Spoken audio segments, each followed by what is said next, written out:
Hello, hello, good evening, good morning, good afternoon, everyone. Let me go live on Facebook. Welcome to the Rich Root series. This is going to be episode 3 of the Rich Root series. And today, let me go live on Facebook as well, okay? And today we will be talking about the importance of working with your ancestors in order to manifest abundance. Okay. And so here, okay, let's go. Oh, wait, I didn't put. All right, type in if you, oh, wait, I didn't put the title on this. Okay, no worries. Okay. All right, everyone. Good afternoon. Good evening, everybody.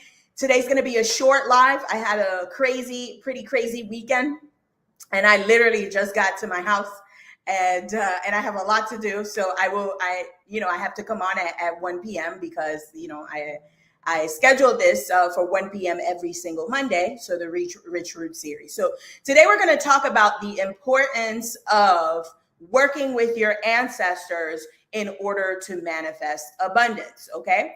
And so typically, hi, Michelle. Peace, everybody. Hi, Michelle. Hi, Brandy. I see that you're watching on Facebook. All right. Okay. So thank you for joining in. Share this with your friends, with your family, people that you want to see do well. Okay. So why is it important to work with your ancestors specifically when you're manifesting abundance? Okay. Go ahead and tell me in the chat. Those of you who are watching, type it in the chat. What are some of your guesses, right? What are some main reasons why it would be beneficial to work with your ancestors when you are manifesting abundance? What would be some benefits to that? Now, before we get into that, while you guys are typing, I want to get into the definition of abundance. Okay, what is abundance? Okay, so when we're talking about abundance, we're talking about multiplication. We're talking about expansion. Okay, so what do I mean by that? We live in a universe, right? We live in a world where there are destructive forces at play along with expansive forces at play. Okay. And so we are caught in the middle of both destruction and expansion at all times. What do I mean by that? At the same time that your body is deteriorating, right? Your body is deteriorating because the minute that you're born, right, your body starts to deteriorate. You start to age, right? Things don't work the same that they do. At that same time, you are also experiencing life. You are also experiencing your spiritual your spirit, your soul. You're learning through different experiences, right? Whether that's heartbreak, whether that's happiness, whether that's suspense, whether that's anxiety, whether that's peace, right? You're also expanding as well. Type in a 1 in the chat if you're with me, okay? And so there's always both destruction and expansion always happening. So when I'm talking about abundance, I'm talking about the opposite of lack, okay? I'm talking about expansion. I'm talking about multiplication, right? I'm talking about things that are found abundantly, such as nature, such as the cells on your skin, right? Such as your health, right? Your health. Without your health, you could go and make millions of dollars. You can go and make $1 million tomorrow. Okay, you can go and make $1 million tomorrow. All right, and lose it and lose it right away, right? You could lose it in okay, what's the word? What's the point of this? Okay, you can go and make $1 million tomorrow or today, but if you do not have your health, it means nothing. If you're in a hospital bed, it means nothing. If you cannot walk and enjoy the things that you want to do, it means nothing, right? If you don't have any vitality, if you don't have any sort of a fire within you, right, to be able to lift yourself up, to go out there and live life, it means nothing. So when we're talking about abundance, we're not just talking about money in the bank. Remember my last episode, I talked about how money is the lowest form of abundance. And I don't mean that it's bad, right? When I say lowest, it doesn't mean bad. What I'm talking about is at the hierarchy of abundance, it is dead last, okay? And so when I'm talking about abundance, I'm talking about specifically your health, of course, your money, your career, okay? If you're writing this in your notes, okay? Let me start over. For those of you who are just joining in, I see some of you are trickling in right now, okay? So when I'm talking about abundance, I am talking about your health, your relationship with your body, okay? When your body is fully functional, right? When your body is fully functional, that is abundance. A lot of times we focus on the things that we don't have. We focus on, oh, I don't have this. Oh, I wish I had that. Man, I don't have enough of this. Oh, man, things are too hard. But your heart is beating every single day. Your legs are working. Both your arms are working. You have all 5 of your fingers, right? You've got, those of you who are women, you've got both your boobs, right? And these are things that we take for granted because there are people out there who would wish, who would give up everything just to have a beating heart. Do you know how many people in this world who would give up everything to have a functioning heart? Yet we have it and we take it for granted. We have it and we're focused on, oh, I don't have money for this, or I don't have money for that, or I can't do this. My situation is that, and poor me, right? And it's not to say that you're not allowed to complain about certain situations, because once you're able to see that there's something wrong, that gives you the power to do something about it. But to sit there and complain and complain and complain and ignore the abundance that you do have, right, is a disservice to your money rituals, is a disservice to your expansion. Type in a 5 if you're with me, all right? And so, and I know that's not the main title of the live, right? But one of the first steps to expanding your abundance is to be grateful for what you already have. I'm going to repeat that, right? If you want to expand your abundance, we want to be grateful for what you already have. The fact that you have a beating heart, a healthy heart, is abundance. And when you start to realize this, everything around you shifts. You start to see things differently. You start to look at yourself differently. You start to carry yourself differently. When you start carrying yourself as someone who is abundant, because I have my health, because I have my family, because I have whatever it is that you're abundant in. Everyone has abundance in certain areas of their lives. But what happens is we ignore those areas where we're abundant and we shift all our focus on the areas where we're not abundant. And then we become ungrateful. We become obsessed with our lack, whatever the lack is. Oh, I don't have that. Oh, yeah, I have a beating heart. Oh, whoop-de-doo. That is a big deal, right? That is a big deal. And I'm just talking about the heart. This could be anything. This could be your arms, right? This could be your digestive system. I remember I was watching this young lady. She was talking about, I'm great. She was doing like a gratitude meditation type of thing, right? And she was like, oh, I'm grateful for being able to go to the bathroom. And these are things that we don't even think about, right? Because you do it. It's mundane. It's like, I'm able to go to the bathroom. Whoop-de-doo. What's the big deal? How does that make me rich, Kat? Okay. But imagine if you couldn't go to the bathroom. Imagine if you can go to the bathroom by yourself, right? Now you start to recognize the abundance that you already have, right? And so let's go back to the lesson. I kind of went off on a tangent there. Let's go back to the lesson, right? The number 1 I'm talking about, and this is not in any particular order. This is just me talking, and I'm giving you the different points of abundance. Your health, okay? Second, you could put your money, okay? The money in the bank, the money in your investments, right? And that includes any assets, any real estate. If you're a homeowner, did you know that little quick tip for you? Did you know that homeowners are seen in the eyes of the government? Homeowners are seen as having a net worth of $200,000 or more, versus renters are seen as a net worth of $6,000. What do I mean by that? In the eyes of the government, hi Bulma, all is one priestess, right? In the eyes of the government, I'm gonna repeat that for those of you who are just tuning in. In the eyes of the government, when you are a homeowner, right? The government sees you as being worth $200,000 or more. If you are a renter, the government sees you as being worth $6,000. Do you see the difference, right? Now, why does that matter, Kat? Why do I care about that? Why do I care how the government sees me? Why does that matter to me? Well, think about your credit applications. Anytime you go and ask for credit, right? What do they ask you? Do you buy? I'm sorry. Do you have a mortgage or do you rent? Why do they care about that? because they actually add that to your net worth. And so when you're going to go and apply for credit, when you're going to go apply for anything, for that car that you want to drive, when you're going to go apply for whatever it is that you need the financing for, it could be also for your business, right? Because there's good debt and there's bad debt. So I don't want you to think that debt is all bad. No, the way that you use the debt can get you into trouble. But if you use the debt to multiply your money, you're using other people's money to make money. That's amazing, right? That's what we want to do. So all of that to say is, right, if you're going to go into a credit application, you actually have a higher chance of approval when you put that you are a homeowner.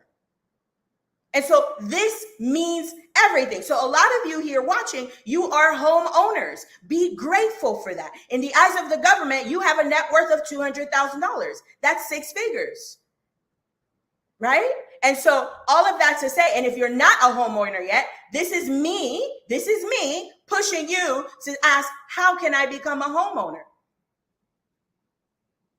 Well, Kat, I don't have the money to put down. An FHA loan, you just need 3% down, 3.5% down. You get a $200,000 house, that's $6,000. You get a $300,000 house, that's, what is that? 3 times 3, that's $9,000, $10,000. Well, Kat, I don't have $10,000 to get a house. You can get a down payment assistance where the seller will finance the $10,000 for you. So you walk into your home without putting any, you just get your keys. That's it. Well, Kat, is it that easy? No, obviously, I simplified it, right? You got to go and apply for the loan, right? You got to show your bank statements and you got to show your financials. You got to go through the motions. But when it comes to actually getting your keys, you really don't need any money to get your keys, all right? And so I know this is a shameless little, I don't want to say plug, but I know this is not the topic at hand, but I wanted to address this, right? This is me pushing you to expand the abundance that you already have, okay? All right, moving on. So the second, I talked about health, I talked about money, career, right? That's another form of abundance. A lot of you are super, imagine when you were 18 years old and all of the goals that you had for your career, and look at you now, right? You've seen a lot of progress. There's no way you're sitting here watching me and you didn't progress in your career. So ask yourself, how can I continue to expand my career? Another one is family, your relationship with your family, your relationship with your mother, your relationship with your father, your relationship with your children. Kat, I don't have a relationship with my mother. Your mother is the reason why you're here experiencing this life. You don't have to be best friends with your mother, but being grateful for having being safe inside of her womb for 9 months and being able to breathe into this world. Sometimes that's all you need. You don't need to be best friends with mom or dad, right? But when we recognize the abundance that we have, that's when the expansion begins. I should have named this live "How to Recognize Your Abundance," because that's basically what I'm over here talking about. I guess that's supposed to be the message. Okay. All right. Next is going to be your relationship with yourself. How do you see yourself? Do you see yourself as abundant? Do you see yourself as being worthy of abundance? All those things that you want, that house that you want, the car that you want to drive, the traveling, the different places that you want to go and visit in the world. Do you believe? And I know, of course I believe it, Kat. Of course I'm worthy of it. If you did believe that for real, then why don't you have it yet? And so this is not the time to say, oh, yes, of course I believe I'm worthy. I want you to go deep and really look deep. Do you actually believe that you are worthy of the things that you're asking for? And if you don't, well, there you go. That's what you need to fix. That's the focus. How can I see myself as worthy of getting the house that I want? How do I see myself as worthy of getting the career that I want? You want to make 6 figures. A lot of people come to me because they want to make 6 figures. They want to manifest 6 figures, and they do. And they do. When I tell you, people who work with me manifest 6 figures, I can say that with so much conviction now. I've done it so many times that I there's no part of me in the past, In the past, I used to say, oh, I can't say that because what if they don't reach six figures? What if they get close and then they're like, oh, Kat, you told me I was going to make six figures. Where's my six figures? I'm no longer there, because literally everyone who works with me, doesn't happen overnight. If you think that you're going to manifest six figures overnight, well, that's probably one of the reasons why you haven't manifested six figures yet. We got to change that mindset. It's not going to happen overnight, but you stay consistent enough. You believe that you're worthy of it. I had a client making $80K a year. She was working at a hospital. She was making $80,000 a year. We did a little bit of mindset work. She wasn't even a spiritual client. We didn't even do no magic. We didn't do any magic at all. She was a muggle client, okay? In the muggle world, because you guys know that's what I do in the muggle world, right? And she was able to manifest. Let me backtrack. So we did a little bit of mindset work, and then literally 2 weeks later, she was like, Kat, there's a position at my job that I've been afraid to go and apply for. And the salary for that position is $200,000. I'm going to go for it. And I said, let's go. We did a little bit more mindset work to remove some of her fears around it, because that's pretty scary, right? Once you make that decision where you say, you know what? I want more for myself. I want more for myself because I deserve more. And you make that decision. Once you make that decision, that's when all the fear comes. The fear is like, oh, are you sure? Are you sure? Are you sure? Are you sure? And so we did a little bit of work to be able to navigate those fears. She went and applied for the job. Got a first interview, second interview, third interview. She was hired. From 80K to 200K. And notice in this story that I told you, notice that she didn't have to go and find another job. She didn't have to go rob Peter to pay Paul. She didn't have to do all sorts of jumping hoops and everything. The 200K was already in front of her the entire time. Remember what I said? She had a position at her job that was up for grabs, right? That was up for grabs. And she never felt worthy of applying for the position. So the position was there all along. Type in a 7 if you're with me. The six figures that you're looking to manifest is already around you. It's already in front of you. The question is, are you able to see it? Type in a 7 if you're with me, right?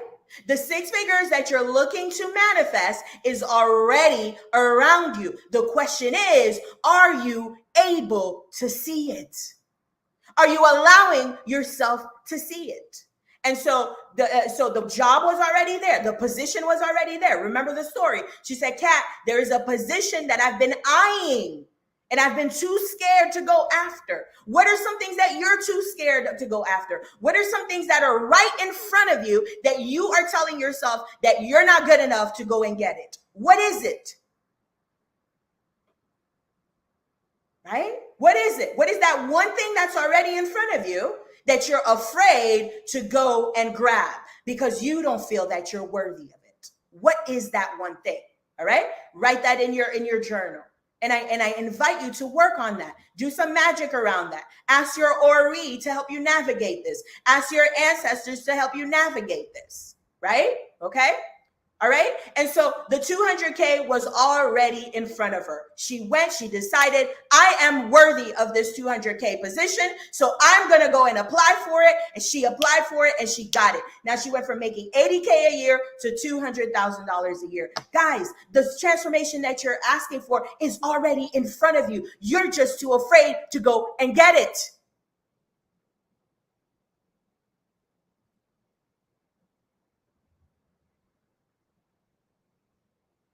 And so this leads me to the topic of the day, because all of this in the beginning was me warming you up, right? The topic is the importance of working with your ancestors in order to manifest abundance. Let's talk about what your ancestors are for a second. With that, I have classes. I have my Rich Roots, the Rich Roots series.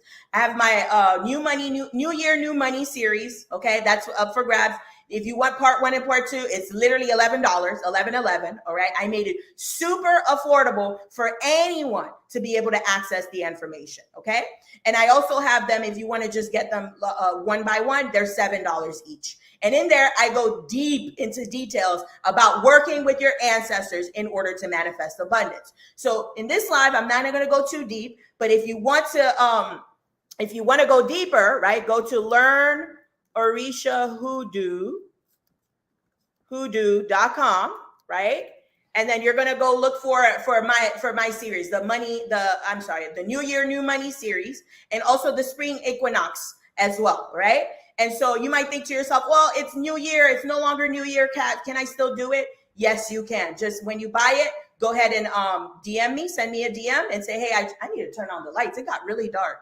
I'm in Florida, by the way, and in the summer, it rains every day. So that reminds me, I got to go collect some rainwater. So if it's raining by you, okay, go collect some rainwater because that's a lot of power. I gotta go collect some rainwater. But anyways, all of that to say, it got really dark really quick. Sorry about the lighting. I just literally got home and all my stuff it's okay, whatever. Moving on to the topic.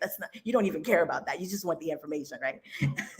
So go to learnorishahoodoo.com and sign up for the New Year, New Money, part 1 or part 2, or the spring equinox. Any of my classes, really, I talk about this because anybody who's worked with me, I do not work with the Lwa to manifest money. I do not work with the Orisha to manifest money. I do not work with saints. I do not work with other entities without working with my ancestors first. So anybody who's ever taken any of my classes, anybody who's ever worked with me one-on-one, you know the first step is your ancestors. But why?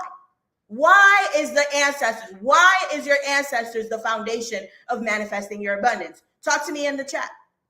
Talk to me in the chat. Let me see what's going on with the Facebook chat here. Okay. Oops. No. I don't want to finish the live. Okay. There you go. Ooh, I almost got out that live. Okay, let's see some of the comments. Wide ancestors. Okay, amen. Ashe. Hi, Brandy. All right, moonlighting. LOL. Yes, actually, ancestors first. Okay, why ancestors first? Right? Why ancestors first? Well, I will tell you in the Ifa tradition and also in the Yoruba traditions. Let me not even say Ifa because Yoruba.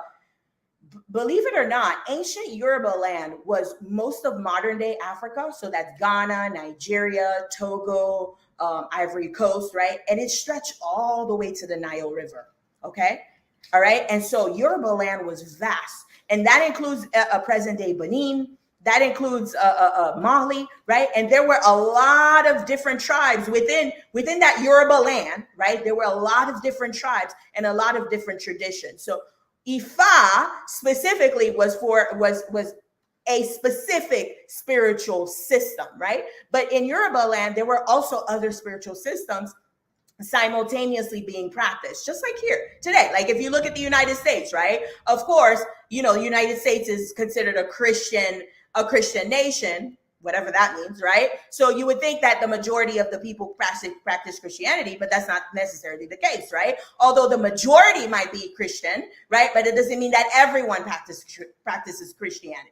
Does that make sense, everyone? So when I'm talking about Yoruba land, I'm talking about that whole area, okay? So no matter what the faith is, whether it's Ifa, whether it's Vodun, whether it's, whatever else, I can't even think of another system right now, but whatever the system was, I'm talking about Yoruba land, okay? So in ancient Yoruba land, your ancestors are believed to be the only spirit, the only energy, the only frequency that was created specifically for you, specifically to assist you in your mission. Well, Kat, what about Ori? Ori is part of that. If you practice Ifa, you understand the concept of Ori. But not all African spiritual systems call it Ori. Some will call that entity or that energy something else, which resembles Ori, right? And in Vodou, in Haitian Vodou, right, that is encompassed in what we call habitation. The habitation encompasses your Ori and your ancestors. But we're not going to get too deep into that because this is not a class. This is a conversation, okay? And so with that, okay, your ancestors, so the answer is your ancestors are the only frequency. Look, it's raining. What's today? Is today, I got to look at the O'Shea calendar. Yeah, because it's thunder and lightning over here. That's some good. Listen, if it is thunder and lightning where you are, go collect that water right now. Stop the live, pause the live, put everything aside and go collect that rainwater because you could do some things with that, okay? And if you want to know what it is, go ahead and purchase the New Year, New Money or the Spring Equinox Ritual and you will learn all about rainwater, okay? Now, with that, your ancestors are the only entities, the only frequencies, the only energies that were not created specifically just for you, but that are on your side, that have your back, right? That are most invested in your mission, in your, in your success, In your success. There it is, okay? In your success. So the Ngungun, your ancestors, your Bitacion, Zansetyo, Guineo, Gamunyo, whatever you want to call that entity, your ancestors are the only entities, right, that are invested in your success. They are here to help you successfully do your mission. Now, how is that different from working with an entity like Azaka for money? Or working with an entity like Oshun for money? How is that different? Well, here's the thing, right?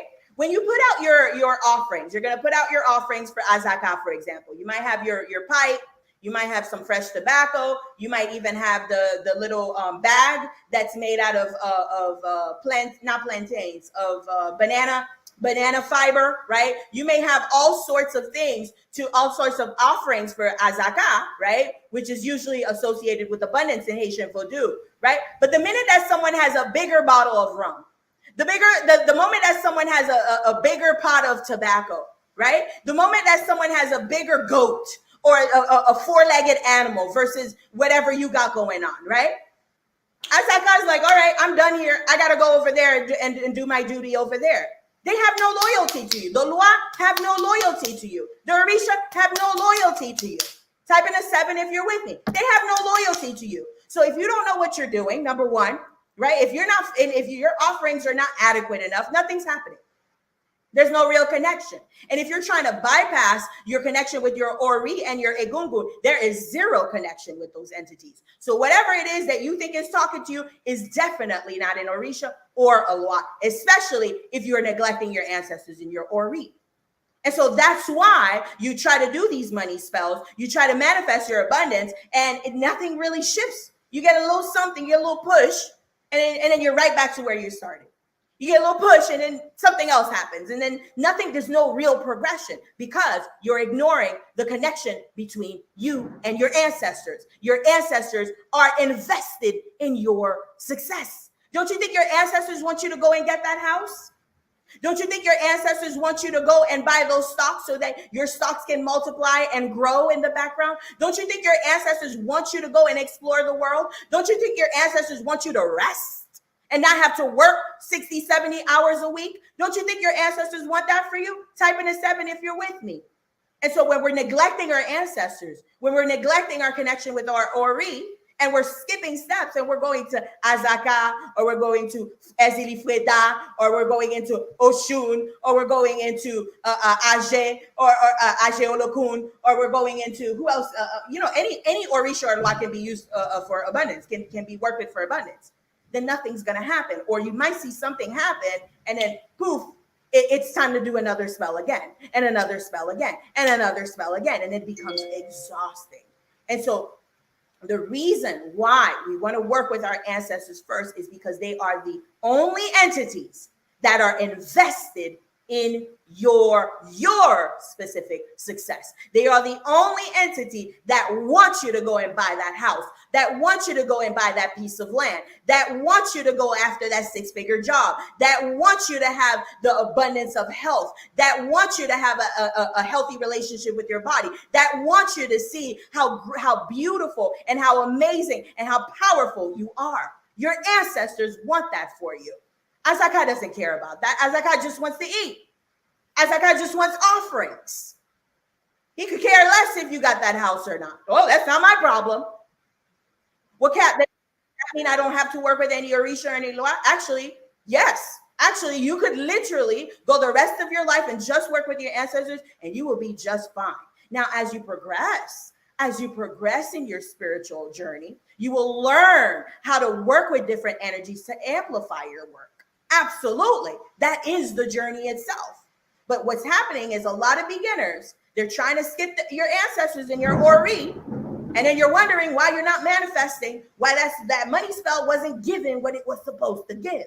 Well, because you didn't give your ancestors what you were supposed to give them. Ashe?